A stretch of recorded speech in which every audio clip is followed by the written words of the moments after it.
বিসমিল্লাহ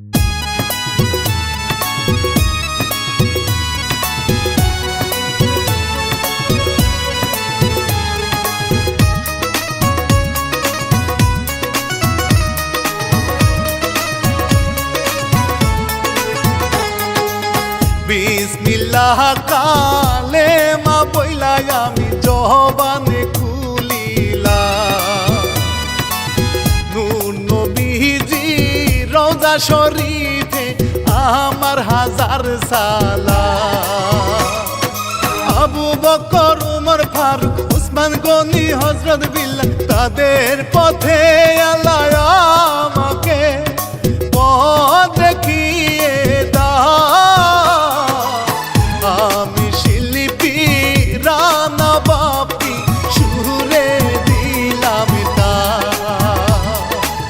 ভুল ত্রুটি করবেন ক্ষমা ভক্ত শ্রোতাগণ।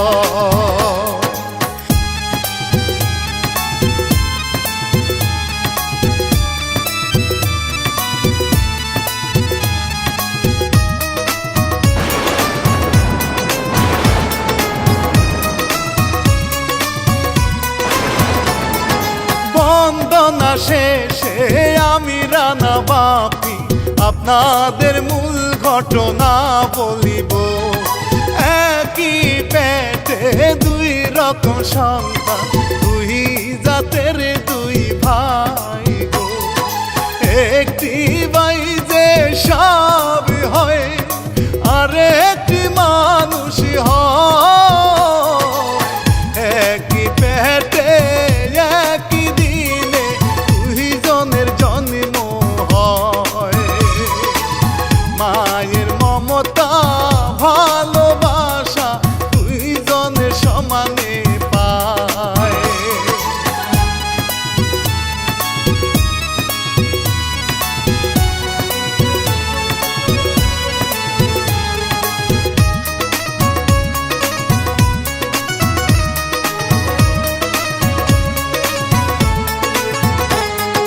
কুসুমী নগরে কাঠুরিয়া তারিব দুইজনে মিলে সুখে থাকিত। অভাবের সংসার ছিল তাদের দুজনার, মুখে তবু হাসিটা থাকিত।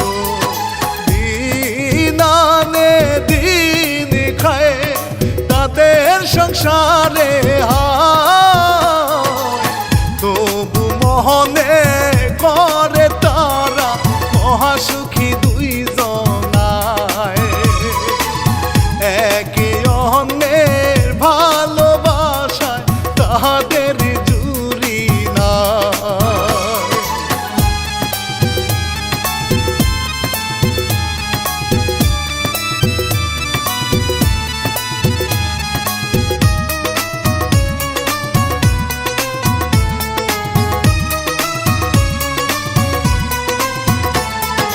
কাঠুরিয়ার বউ নাম তাহারানী, স্বামীকে ভাবত নয়নের মনি। 5টি বছর কেটে গেছে এখনো সন্তান তাদের হয়নি। দুইজনে মিলে বুদ্ধি করে উপায় কি করা যায়।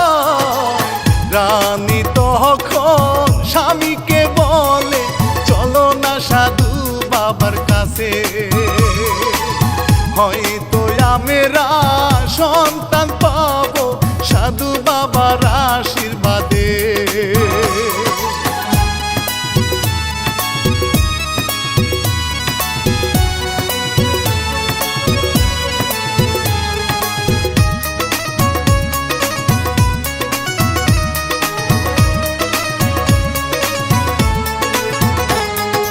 রানীর কথায় দুইজনে মিলে সাধু বাবার খুঁজে বেরিয়ে পড়ে।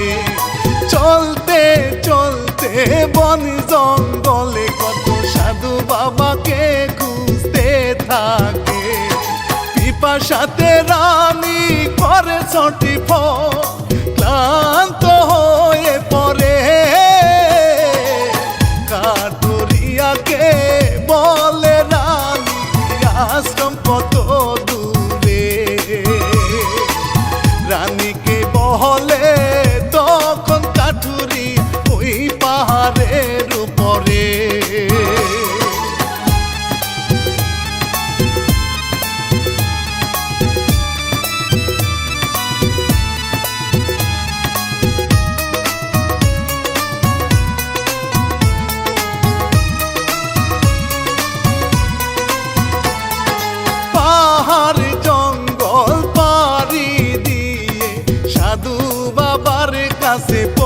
যায় গিয়ে। সাধু বাবার কাছে মনে খুলে বলে সন্তান হয় না কোনি যে ভুলে। সাধু বাবা দয়া করে এ অবাগির উপরে। সাধু বাবা একটি ফুল দেয় বাচ্চা হবে বলে। সকাল বিকাল খেতে হবে ফুলটা ভিজিয়ে জলে।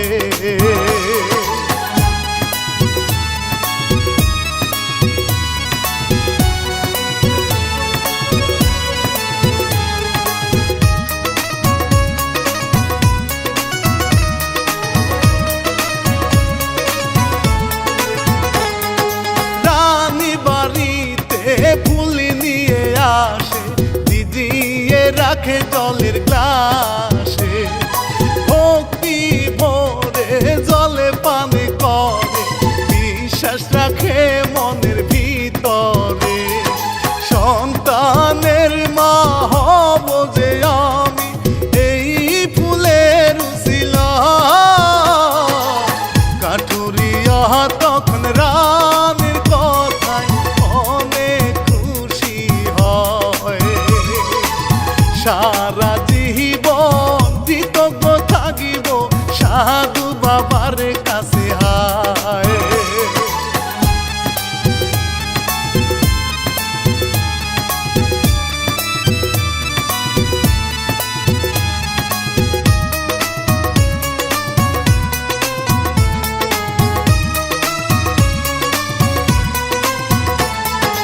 এইভাবে তাদের কেটে যায় বহুদিন।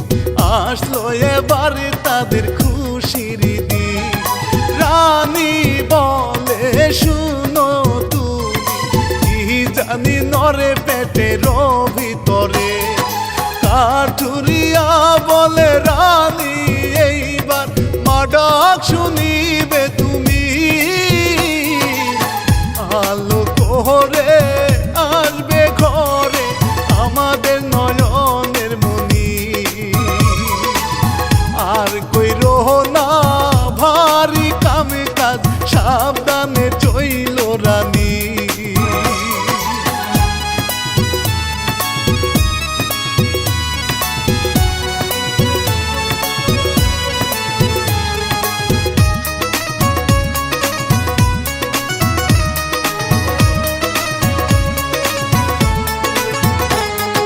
সকাল বেলাতে যায় গাছ কাটিতে কাঠুরিয়া লাগে বনের ভিতরে। বনের ভিতরে নাগিন নাগিন দুজনে খুশিতে তারা বেড়ায় ঘুরে। কাঠুরে গাছ কাটিতে থাকে খেয়াল সে তো করে না। হঠাৎ করে কাঠুরিয়ারে কুড়াল যায় তখন খুলিয়া। তখন আসে তুমুল তুফান পায় না কুড়াল খুঁজিয়া।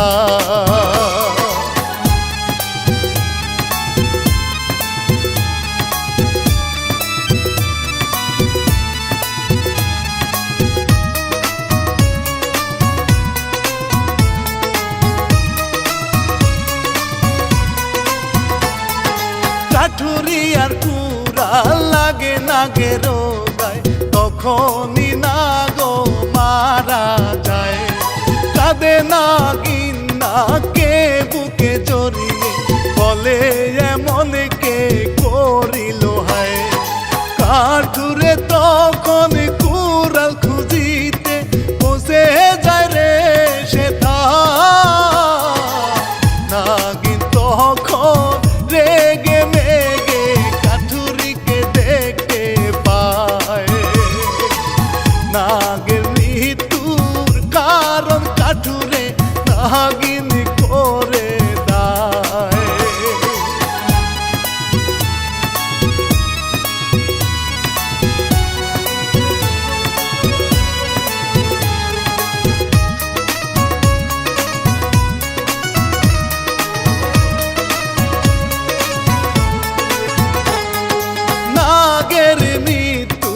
বদলা নিতে নাগিন কাঠুরিকে পেঁচিয়ে ধরে। কাঠুরিয়া তখন ছটফট করে, নাগিন তখন বলে মারে। কাঠুরে এবার বিষের জ্বালায় প্রাণটা তাহার হারা। নাগিন বলে প্রতিশোধ আমার এখনো শেষ হয় নাই। আমার নাগে পূর্ণ জন্ম আবার দিতে চাই।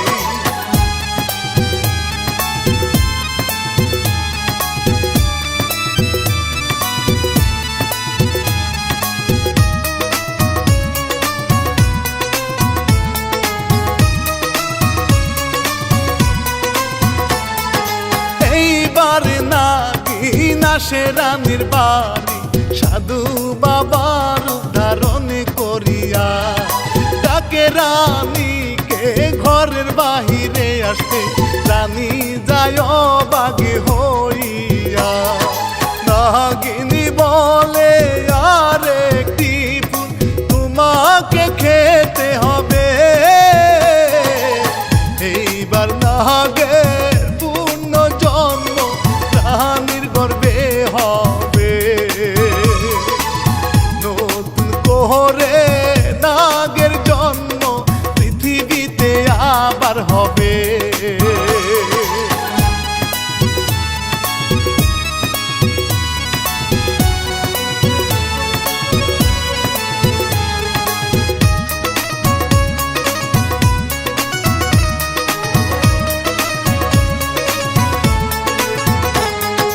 কাঠুরে ফিরে আর নাহি আসে, প্রসব ব্যথা রানীর উঠে। পাশে কাউকে পায় না যে রানী, যমন বাচ্চা হয় রে তখনে। চাঁদের মতো উজ্জ্বল হয় রে দুটি সন্তানই তাহার। বুকে জড়িয়ে রানী তখন সন্তান করে রে আদর। রানী বলে খুশি হইতো কাঠুরে পেলে রে খবর।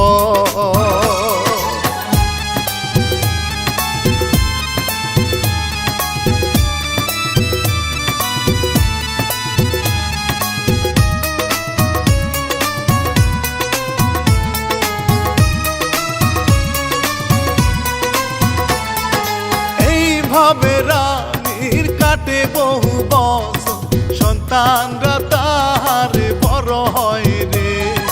ছেলেরা বলে বাবা কোথায় আমাদের, রানী চুপ করে থাকে রে। রানী বলে তোমাদের বাবা কোথায় আমি জানি না। বৃষ্টি বর্ষণ কেটে গেছে, বাড়িতে আর আসে না। ছেলেরা বলে আমরা আসি তো মা তুমি কান্দো না।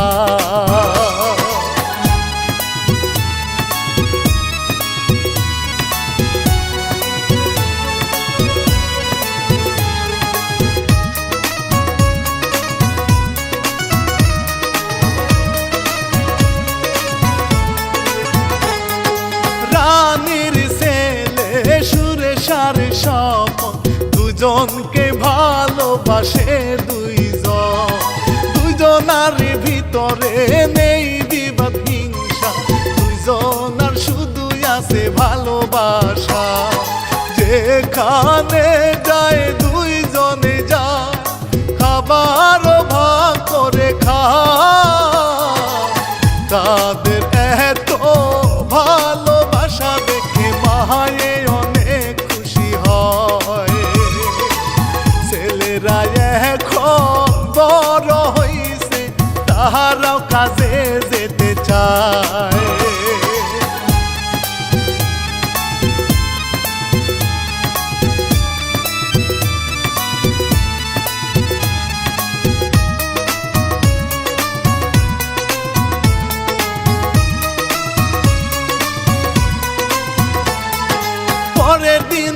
সকালে সুরেশার স্বপন দুইজন মিলে কাজেতে বেড়ায় মণ্ডল বাড়ি দুই ভাই মিলে কাজ করিতে রওনা হয় মণ্ডল সাহেব দুই ভাইকে কৃষি কাজ করিতে দেয় স্বপনের কাজও তাড়াতাড়ি হয় সুরেশের দেরি হয়ে যায় সুরেশ ভাবে মনে মনে তখন এইটা তো সম্ভব নয়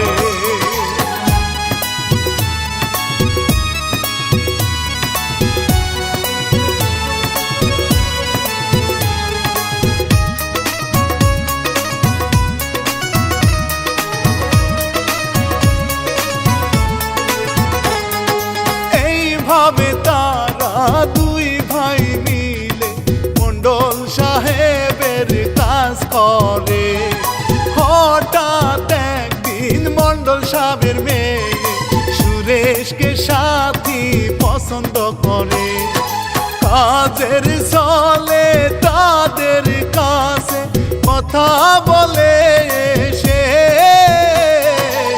মণ্ডল সাহেবের মেয়ের সাথে সুরেশের ভাবে হয়ে যায়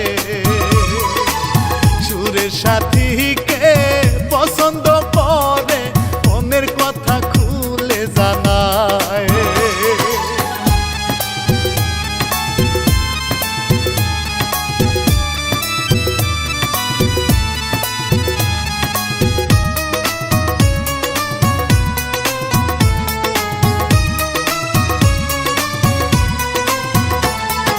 মাকে সুরেশ বলে আমি আজকে কাজ করিতে যেতে পারব না কাজের জন্য একা স্বপন যায় মাকে স্বপন কিছু বলে না একটু পরে সুরেশ যায় সাথীকে দেখার লাগি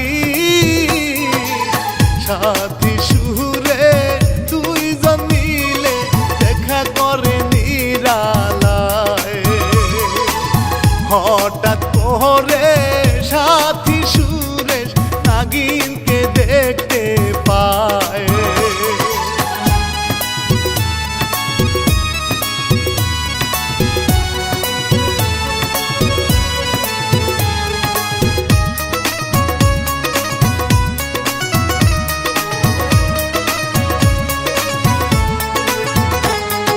নাগিনী রেগে সাথী আর সুরেশকে বলে তোমরা বলে কেন তোমরা দুইজন মরবে আমার হাতে সুরেশের বাবার মতো যেন সুরেশ সাথী চমকে উঠে ভয়ে পালিয়ে যায়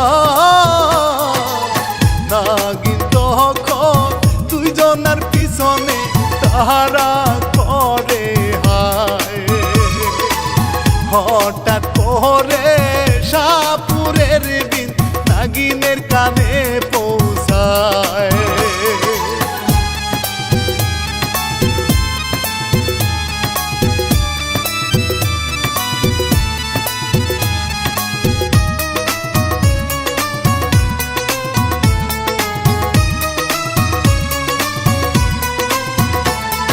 সাথী সুরেশ সাপুরে দেখতে পাই বলে আমরা নাগিনকে দেখেছি কোন রকম দুইজন মিলে বন থেকে দৌড়ে পালিয়ে এসেছি সাপুরে আপনি দয়া করে আমাদের জীবন বাঁচান সাপুরে বলে আমি থাকিতে তোমাদের ভয় না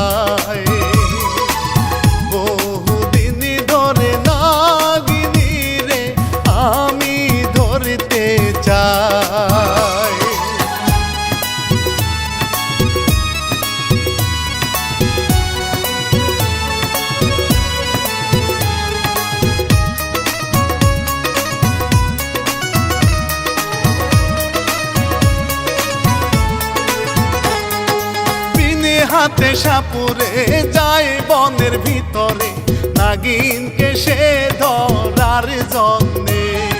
বিনের সুরেতে মাতাল হয় নাগিন, বাজাতে থাকে সাপুরে বিন।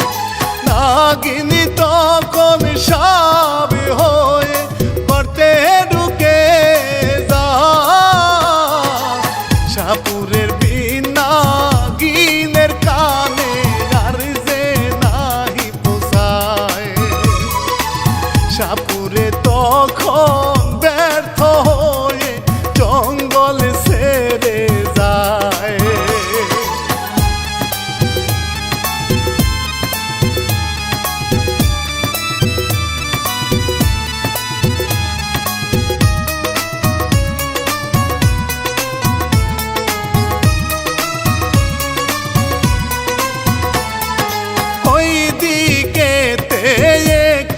পাখি স্বপনকে সে একা পেয়ে উড়ে এসে ঠুকর মারে স্বপনকে। বাস্ত জানে স্বপন সাপ যে, স্বপন তখন আহত হয়ে মাটিতে পড়ে থাকে। সুরেশ তখন দূর থেকে স্বপনকে দেখতে পারে। আহত স্বপনকে কাঁধে নিয়ে সুরেশ যায় ঘরে।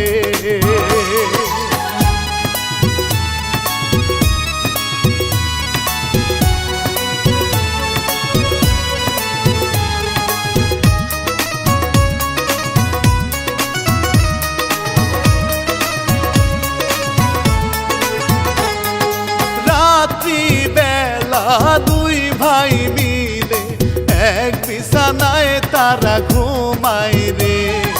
পূর্ণিমা রাত সেই দিন ছিল, হঠাৎ স্বপন জেগে উঠে রে।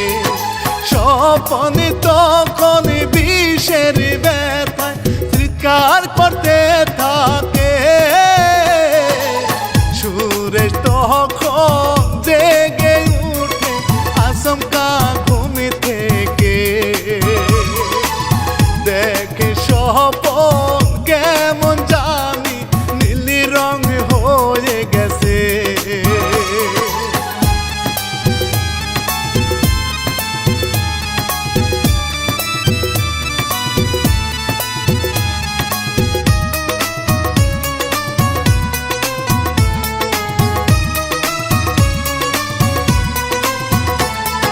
চিৎকার শুনে ঘুম ভাঙে মায়ে, বলে স্বপনের কি হয়েছে। সুরেশ বলে শুনো মা তুমি, স্বপন দেখো নীল রং হয়েছে। মা বলে উজার বাড়ি, তাড়াতাড়ি সুরে যা। পূজায় আসিলে স্বপন আমার ভালো হয়ে যাবে। পূজার বাড়ি সুরেশ তখন যায় না রাতে।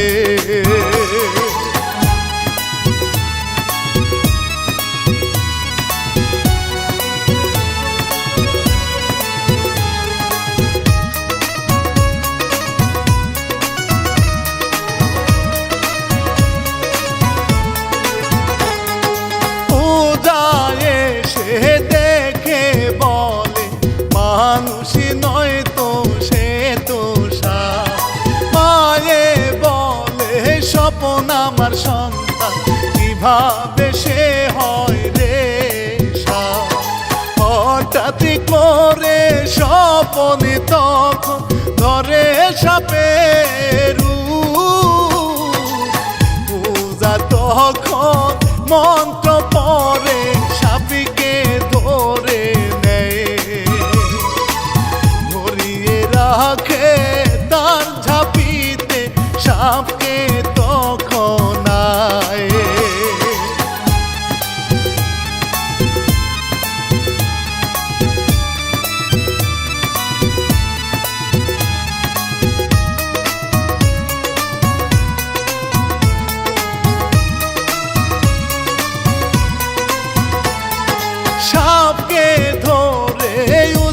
আসে বাড়িতে, রাখে ঝাঁপি বিছনার নিচেতে। বিছানার উপরে উজা ঘুমিয়ে পড়ে, নাগিন আসে উজার ঘরেতে। ঝাঁপি থেকে স্বপন নিয়ে নাগিন পালিয়ে যায়। স্বপনকে নাগিন পেঁচিয়ে ঘরে জঙ্গলে নিয়ে যায়। বলে তুমি নাগ আমার, চলো নাগরাজ্যে যাই।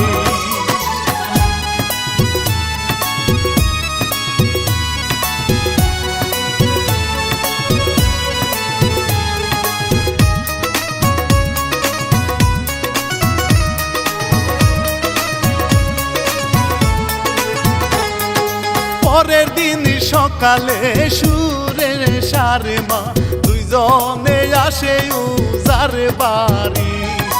উজাকে বলে কি খবর স্বপনে, বলে না উজা তাড়াতাড়ি। উজা তখন ঝাঁপি খুলে দেখে স্বপন না। চমকে উঠে উজা তখন, স্বপন গেল কোথায়। ঝাঁপি থেকে জানি না কখন পালিয়েছে স্বপন হায়।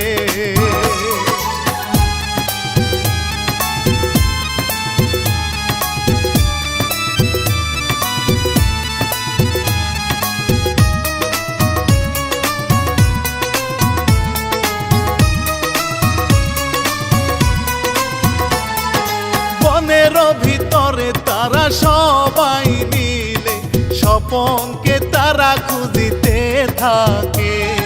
খুঁজতে খুঁজতে সুরে সারে মা দুইজনে তারা শুধু কাঁদে। উজা বলে কেঁদো না তোমরা, একটাই উপায় আছে। তোমরা দুইজন এখনই যাও মহাদেবের মন্দিরে। হয়তো স্বপন আসবে আবার তোমাদের কাছে ফিরে।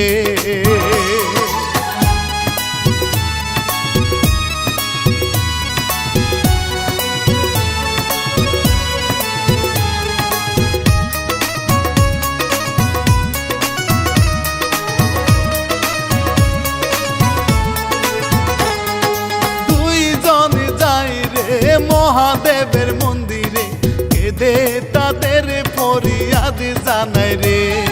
মা বলে রে আমার ছেলে স্বপন রে, ফিরিয়ে দাও গো আমার বুকেতে। না হলে আমি মাথা ঠুকে এখানে জীবন দিব। মহাদেব তখন জাদু করে স্বপনকে দেখতে পায়। স্বপনকে ফিরিয়ে আনতে মহাদেব জাদুর করি ছেড়ে দেয়।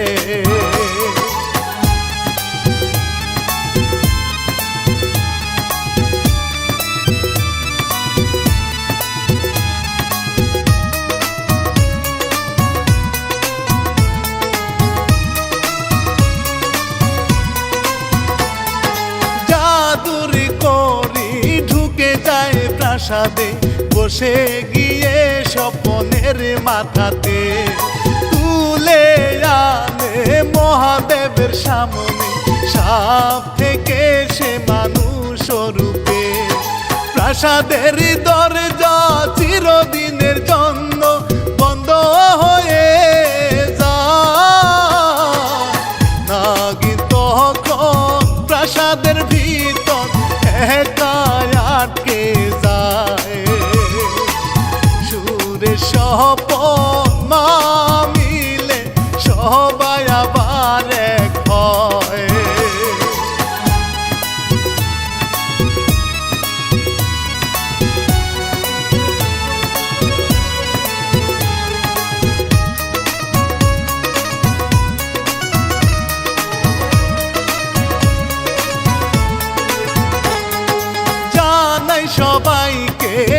রানা মিউজিক শুনে লাইক কমেন্ট সাবস্ক্রাইব করিবেন, পাশে থাকিবেন, সবাই সাপোর্ট দিবেন, চ্যানেলটি সবাই শেয়ার দিবেন।